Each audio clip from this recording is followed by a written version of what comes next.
In this video, we'll be looking at the derivative type of filters. These type of filters are also called the edge detection filters. So our main purpose of this method is to identify the edges, and already we said edge is something but when there is a sudden transition or a change in the pixels, that will be normally considered as an edge. So there are different methods are available. One such method is called the first derivative method. So here you can see this particular operator, the first derivative operator del f, or this is also called gradient of a particular pixel, that is obtained by considering the change along the x-axis and the change along the y-axis. So in this method, this will be looking at the two consecutive points. That's one point is the point which is we are interested, and the next point along the x direction.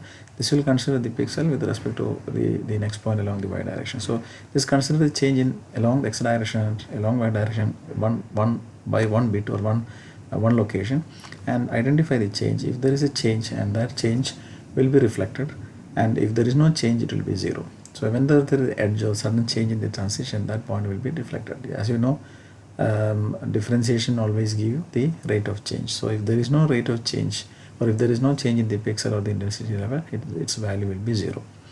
So of course there are a lot of limitations for this particular technique. So that's why most commonly used type of operator is the Laplacian operator. So this operator will consider either the nearest neighbors, 4 neighbors, or the entire neighbors. So we are going to look at the first case where we will be looking at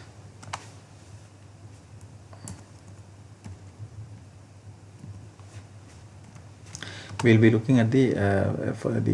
nearest neighbor. So you can find that this is a pixel that you are interested in, also called the center of the mask. So we'll be looking at the one on the left axis, right, top and bottom. So this is the way. So if you are going to apply this particular mask on the image, the one of the image, I mean the desired pixel, or the pixel that is to be replaced or to be changed, that pixel multiplied by 4, and while subtracting all other pixel from this. So one of the speciality of this type of filters, I mean all type of edge detection filters, when you add all the pixel elements, its sum has to be is equal to 0. So this is considering the 4 nearest neighbors, whereas this will consider all the 8 neighbors. So in this case also, the desired pixels will be multiplied by 8, and it is going to subtract all other neighboring pixels. So assume that we have a image where there is no change in the pixel values, which will make 8 minus the corresponding the outer 8 pixel. 8 minus 8 will be 0.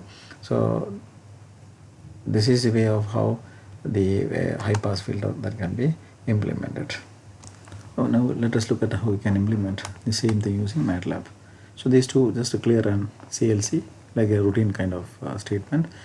Here in this example, I'm going to consider kids.tif, which is an indexed type image. So X indicate the matrix value or the spatial information, whereas B is the color map.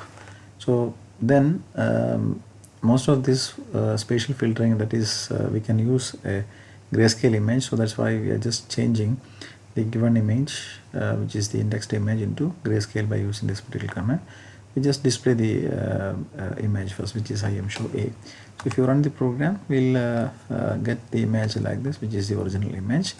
Then after that, we are creating a matrix, a mask of size 3, so which is 3 by 3, 9 size mask, or 9 location, 3 by 3 mask. Then we just apply by using filter 2. Okay. So this figure 2 we just want to display. So we can see that there is some changes in the image. We can observe that the images are the second image, the resultant. This is the image number 1, and this is image number 2. The image number 2 is a slightly blurred version of the image number 1. We try to run the same program with a larger mask. So in this case 5 by 5 mask. We can see that there is a notable change in the output, which is 9 by 9 with 81. So we can see that the image is getting blurred. So this is how you implement image is getting blurred. So this is happened with an image size which is 9 by 9. So that's why we divide by 81. So you can see that this is the original version of the image, whereas this is the blurred image, which is the low passed image.